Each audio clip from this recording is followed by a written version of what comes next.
इतर मेळाव्यांना सुद्धा दसरा मेळावे म्हणत असाल तुम्ही तर हा तुमचा प्रश्न आहे, हा तुमचा प्रश्न आहे. पण दसरा मेळावा हा राष्ट्रीय स्वयंसेवक संघाचा नागपुरात आणि शिवतीर्थावरचा शिवसेनेचा, आधी माननीय बाळासाहेब ठाकरे आणि आता शिवसेना पक्षप्रमुख उद्धव ठाकरे, या दोन्ही मेळाव्यांकडे देशातल्या जनतेचं कायम लक्ष लागलेलं असतं की या दोन्ही मेळाव्यातून काय भूमिका घेतली जाते. जशी उद्या दसरा शिवतीर्थावरच्या मेळाव्यातसुद्धा राहील आणि राष्ट्रीय स्वयंसेवक संघाच्या मेळाव्यातसुद्धा ते राहील. भूमिका कोण काय घेत आहे. राहुल सर, तुम्ही म्हणालात की दसरा मेळावा ही शिवसेनेची परंपरा, पण गेल्या आपण एक साधारण 3 वर्षात असं पाहिलं की 2 दसरा मेळावे शिवसेनेचे होतात, त्यापैकी एक 2 होत नाही, मी परत म्हणतो 1 होतो. बघा, चोर बाजारामध्ये खूप माल विकायला असतो. चोर बाजारामध्ये मुंबईमध्ये एक चोर बाजार आहे, दिल्लीमध्ये एक चोर बाजार आहे. नरेंद्र मोदी आणि अमित शहानी त्यांचा 3रा चोर बाजार काढलेला आहे आणि त्या चोर बाजारामध्ये अशा वस्तू त्यांनी विकायला ठेवल्या आहेत, चोरीचा माल राजकारणातला. त्यांना आम्ही काय शिवसेना जनता मानत नाही. निवडणूक आयोग सोडला आणि भारतीय जनता पक्ष किंवा अमित शहा नरेंद्र मोदी सोडले तर त्या दुसऱ्या जे लोक आहेत कोणी, त्यांना कोणी शिवसेना मानणार नाही. आतून मानावं लागतं ना, मनापासून. तसं कोणी त्यांना शिवसेना मानणार नाही. प्रचंड पैशाचा वापर करून लोक आणले जातात आणि आमचा मेळावा, आमचा, अरे तुम्ही कोण आहात? तुम्ही कधी स्थापन केली शिवसेना हे सांगा ना जरा. तुम्ही शिवसेना कधी स्थापन केली? तुम्ही या महाराष्ट्राला तुम्ही काय विचार दिला? तुमचा जन्म कधीचा आहे? बाळासाहेब ठाकरेंनी शिवसेना स्थापन केली तेव्हा तुमचं वय काय होतं? तुम्ही कुठल्या गोधडीमध्ये मुतत होतात? रांगत होता. तर रांगणारा माणूस गोधडीत मुततो, हा अनपार्लमेंटरी शब्द नाही आहे. लहान मुलं मुततात गोधडीमध्ये, ही लहान मुलं होती तेव्हा, करेक्ट. त्याच्यामुळे जर कोणाला वाटत असेल की आम्ही शिवसेनेची स्थापना केली तर ते तुम्ही जन्माचे दाखले घेऊन या. आणि तुम्ही सुद्धा प्रश्न विचारता आम्हाला. RSS राष्ट्रीय स्वयंसेवक संघ मूळ, आणि त्यानंतर इथे आम्ही माननीय उद्धव ठाकरे यांची शिवसेना म्हणजे बाळासाहेबांची शिवसेना, हे 2 मेळावे सोडले तर बाकीचे मेळावे होत असतात, ते होत राहतील. केशव उपाध्याय तब्बल 63 कोटी रुपये तुम्ही या मेळाव्यावर खर्च करणार असा आरोप केला आहे. कोण? केशव उपाध्याय, भाजपचे. नाही राहुल साहेब, तुम्ही शिवसेनेच्या दसरा मेळाव्याची टॅगलाईन जी आहे ती निष्ठावंतांचा मेळावा म्हणून शिवसेना उद्धव बाळासाहेब ठाकरे पक्षाकडून म्हटलं जाते किंवा तसा प्रचार होतोय. तर दुसऱ्या बाजूला यंदा शिंदे शिवसेनेच्या पोस्टरवर एकनाथ शिंदे हे भगव्या शालीत दाखवले गेले. अहो, ते स्वतःला बाळासाहेब ठाकरे समजायला लागले आहेत ना. सकाळी ते उठतात तेव्हा ते बाळासाहेब ठाकरे म्हणूनच उठतात. पण बाळासाहेब ठाकरे सामान्यांचे पुढारी होते, बहुजन समाजाचे, मराठी माणसाचे पुढारी होते. बाळासाहेब ठाकरेंनी, माननीय हिंदुहृदय सम्राटांनी दिल्लीच्या चरणी आपला पक्ष, आपल्या भूमिका कधी अर्पण नव्हत्या केल्या. बाळासाहेब ठाकरे, आदरणीय शिवसेना प्रमुख, हे निर्णय कोणते घ्यावे आणि निकाल कोणते घ्यावे यासाठी अमित शहा, कोणते आपले प्रधानमंत्री नरेंद्र मोदी वगैरे यांच्या दारात जाऊन उभे राहत नव्हते. हे जे आहे, ही नरेंद्र मोदीची उपकंपनी आहे, बेनामी कंपनी. शिंद्यांचा जो पक्ष आहे, काय म्हणता, पक्ष म्हणतात, मी त्याला पक्ष मानत नाही.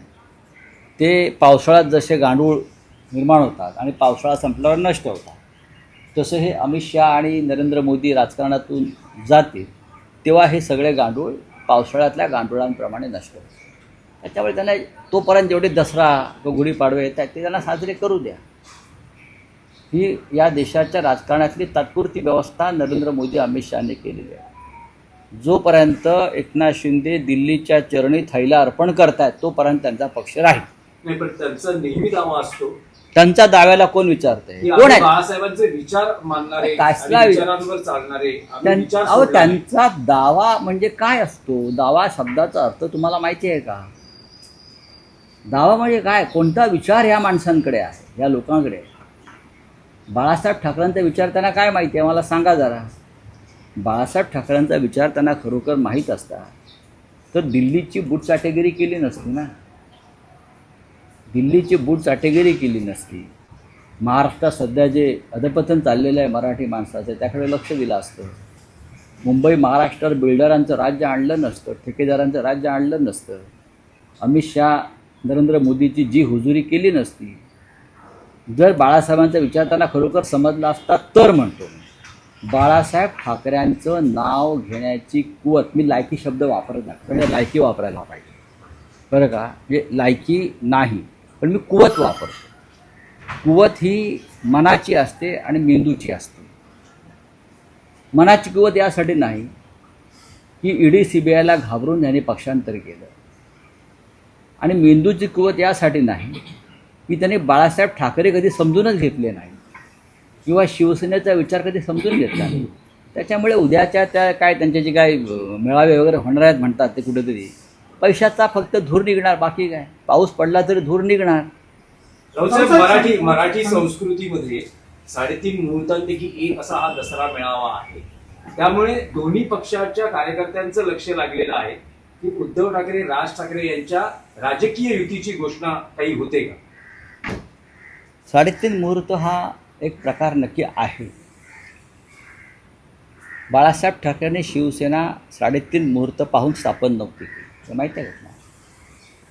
बाळासाहेब ठाकरेंची शिवसेना मूळ ही गुढीपाडवा, दसरा, अक्षय तृतीया हे मुहूर्त पाहून स्थापन नव्हती केली. त्याच्यामुळे तुमच्या मनातला जो प्रश्न आहे की माननीय उद्धव ठाकरे आणि माननीय राज ठाकरे यांच्या राजकीय युतीची घोषणा कधी होईल, त्याचं माझ्याकडे उत्तर एवढंच आहे, ज्या दिवशी ती घोषणा होईल त्या दिवशी तो 4:30 मुहूर्त असेल मराठी संस्कृती आणि मराठी राजकारणातला. म्हणजे मुहूर्ताचा एक वेगळा दिवस त्या दिवशी निर्माण होईल पंचांगावर, हे तुम्ही खात्रीनं समजा. एक पाऊल पुढे टाकलं जाईल, उद्या भाषण होणार आहे उद्धव ठाकरे. आता तुम्ही माननीय उद्धव ठाकरे यांच्या भाषणाकडे लक्ष ठेवा असं म्हणेन मी.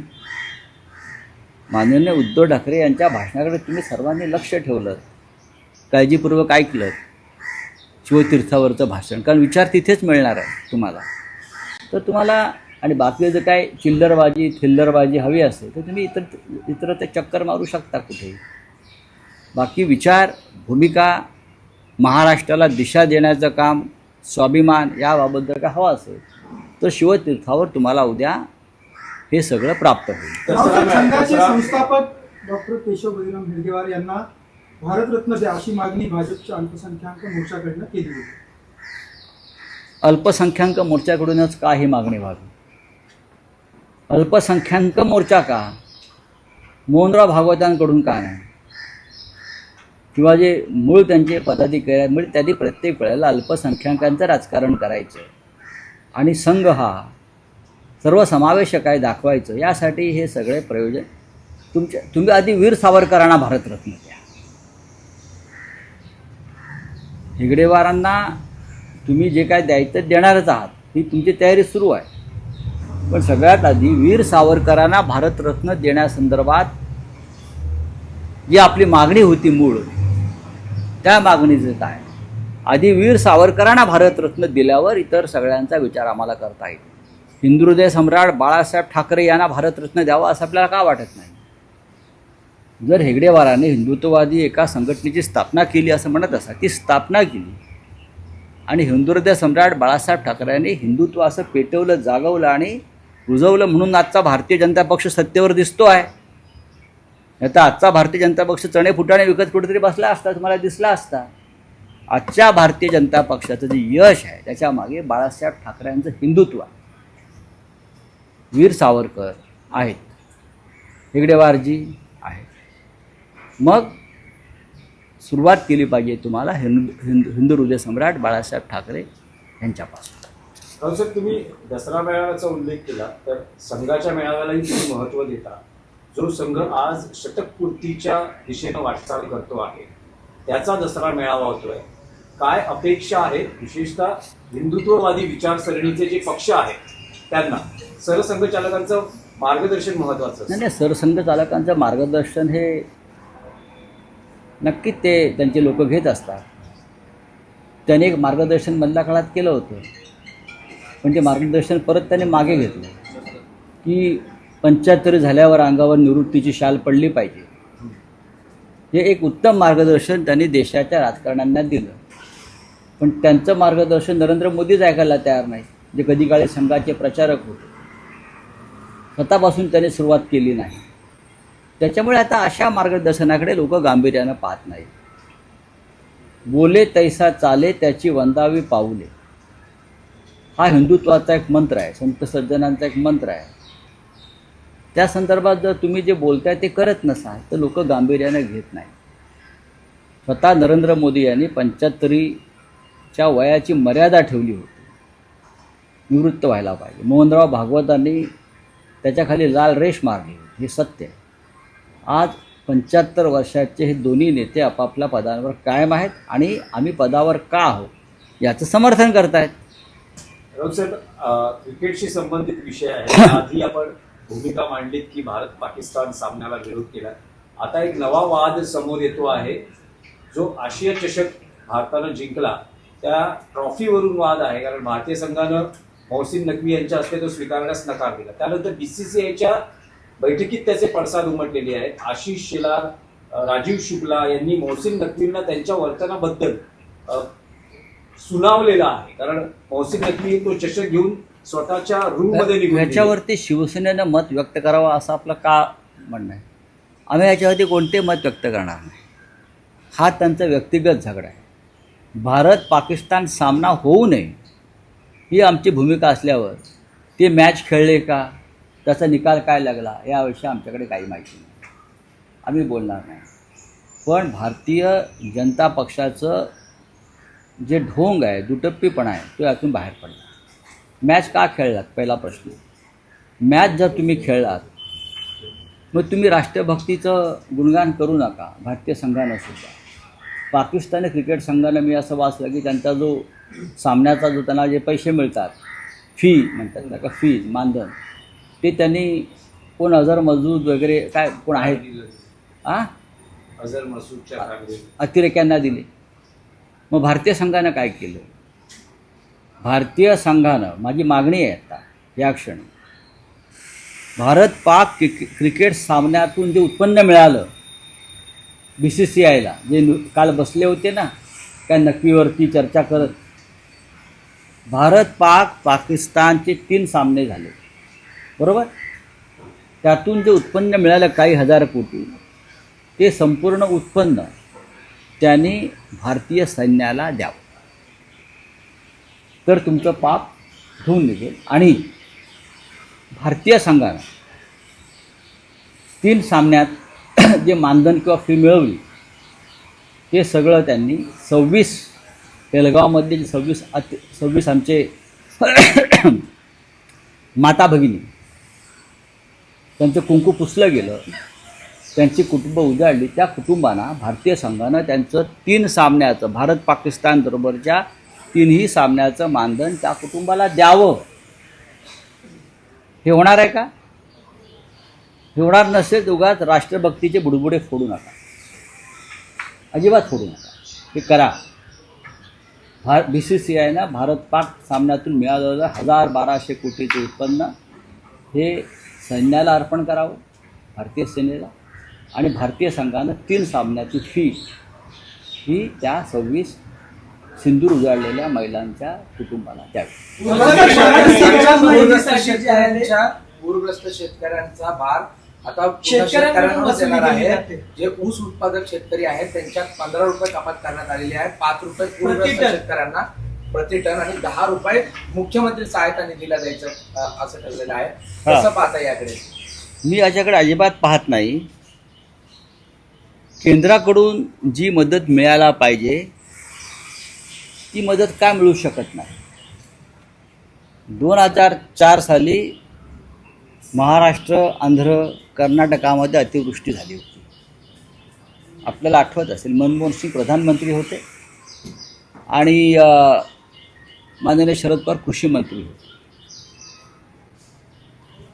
त्या प्रचंड अतिवृष्टीनंतर, हे आता जे देवेंद्रजी सांगतायत ना अहवाल मागवलाय वगैरे, प्रधानमंत्र्यांनी, तेव्हा शरद पवारांनी राष्ट्रीय आपत्ती नियोजन निधी, बरं का, NFDR, माझ्याकडे मी ती सगळी माहिती आत्ता या क्षणी आहे माझ्याकडे, मी आपल्याला दाखवतो. राष्ट्रीय आपत्ती निवारण निधी NDRF ही एक व्यवस्था आहे. शरद पवारांनी NDRF मधून त्या पूर परिस्थितीला मदत करण्यासाठी शेतकऱ्यांना तेव्हा 70,000 कोटी आणले होते. त्यातून कर्जमाफीसुद्धा झाली त्यावेळेला. मग आता का नाही? आता तुम्ही शेतकऱ्यांवरच भार का टाकता? जर राष्ट्रीय आपत्ती नियोजन जो निधी आहे किंवा जी संस्था आहे त्यांच्याकडून त्यावेळेला 2004 साली मनमोहन सिंग प्रधानमंत्र्यांनी महाराष्ट्रासाठी एकंदरीतच त्यातून मार्ग काढणं 70,000 कोटीचा निधी तेव्हा दिला. मग आता 100 कोटी, 200 कोटी, 50 कोटी, 5,000 रुपये मदत, हा काय प्रकार चालला आहे देवेंद्र फडणवीसांनी?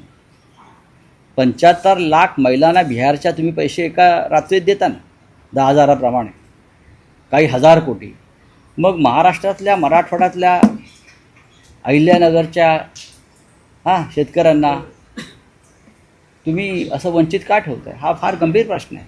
तुम्ही जा, तुम्ही देवेंद्रजींनी किंवा त्यांच्या कॅबिनेटनं शरद पवार साहेबांकडे जावं आणि त्यांनी त्यावेळेला 2004 साली राष्ट्रीय आपत्ती निवारण निधीकडून कसा पैसा आणला हे समजून घ्यावं.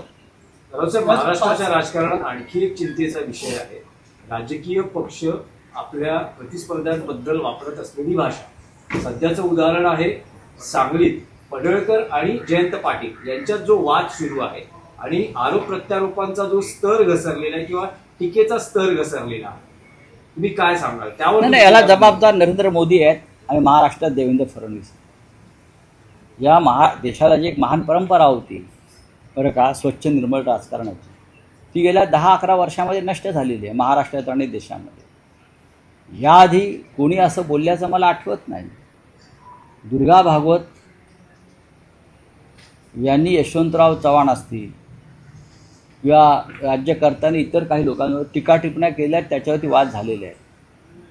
शिवसेना प्रमुखसुद्धा बोलले आहेत. पण ज्या स्तराचं भाष्य आज भाजपचे लोक करत आहेत आणि देवेंद्र फडणवीस आणि मोदी टाळ्या वाजवत आहेत, हे या देशात झालं नव्हतं. भारतीय जनता पक्षाचा एक बेमुरवतखोर प्रवक्ता केरळचा राहुल गांधींच्या छातीवर गोळ्या मारण्याची घोषणा करतो.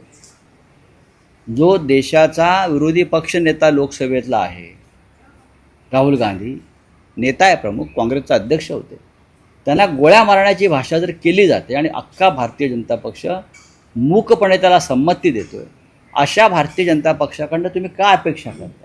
भारतीय जनता पक्षाचं हे वर्तन म्हणजे या देशाच्या राजकीय संस्कृतीला लागलेला कलंक आहे. चला,